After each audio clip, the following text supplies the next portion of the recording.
Hello, wrestling fans. It's time for some SmackDown action at SummerSlam. LA Knight, Logan Paul clash for the United States Championship. What a hell of a match that was. Amazing match.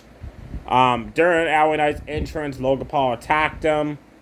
They brought him out ringside. LA Knight ended up putting Logan Paul's face into the announce table like 3 or 4 times in a row. Then neck breaker broke the announce table. Match finally got out of the way. Logan Paul was get up in the ring. LA Knight blasted him with a running clothesline. Logan Paul returned the favor of a slingshot clothesline. That was awesome. LA Knight tossed up power slam, placed him in the corner, running knees in the corner, butthole stomp in the corner. Logan Paul fought back, knocked down LA Knight, running split leg drop, top rope frog splash. LA Knight ran up, countered it with a superplex, but Logan Paul landed awkwardly. Like, that had to hurt. LA Knight delivered a Dusty Rhodes style punch fury. Logan Paul ended it with a flapjack, but man, Logan Paul has a shiner, folks. He's got one hell of a black eye forming there for those punches. Back and forth they went. Logan Paul kept countering LA Knight's Rose Plant DDTs.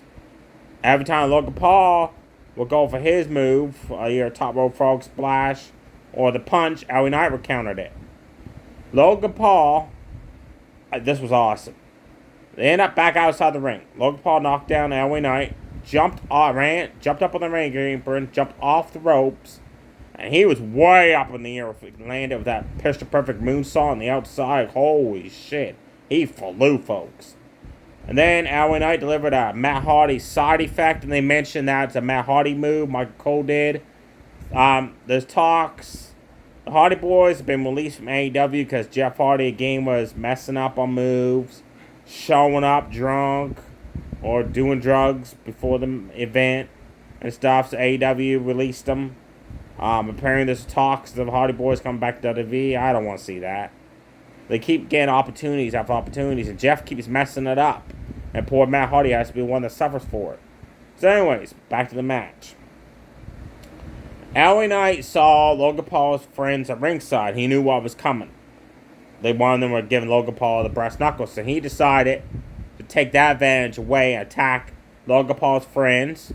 But then Machine Gun Kelly, I don't know why he was there, showed up at ringside, handed Logan Paul the brass knuckles. Logan Paul punched LA Knight with the brass knuckles, but instead of going for the pin, got cocky, went for a buckshot lariat clothesline off the ropes. LA Knight caught him. Rose Plant DDT'd his ass down for the 1, 2, 3. Your new United States champion, LA Knight. Yeah, but Logan Paul, if you watch the replay, his foot was under the bottom rope during the free count, which counts as a rope break. But the referee never saw that. Rematch. Bayley took on Queen Nia Jax for the Women's Championship with Tiffany Stratton at ringside there. Back and forth match. It started off slow, like Nia Jax tossed her across the ring, deliver a Samoan drop, a body slam, sat her ass down across the back of Bayley, rubbed her ass in the corner, even though Bayley blocked that, but they said that it was like a stink face, but it wasn't. But every time Nia Jax did a move, she would trash talk. Bayley took advantage of that trash talk and jawbreaker, back body drop, top rope elbow drop. Nia Jax kicked out. Bayley delivered a Bayley to belly. Nia Jax kicked out. Nia Jax delivered a bonsai drop. Bayley pushed her off to continue the match.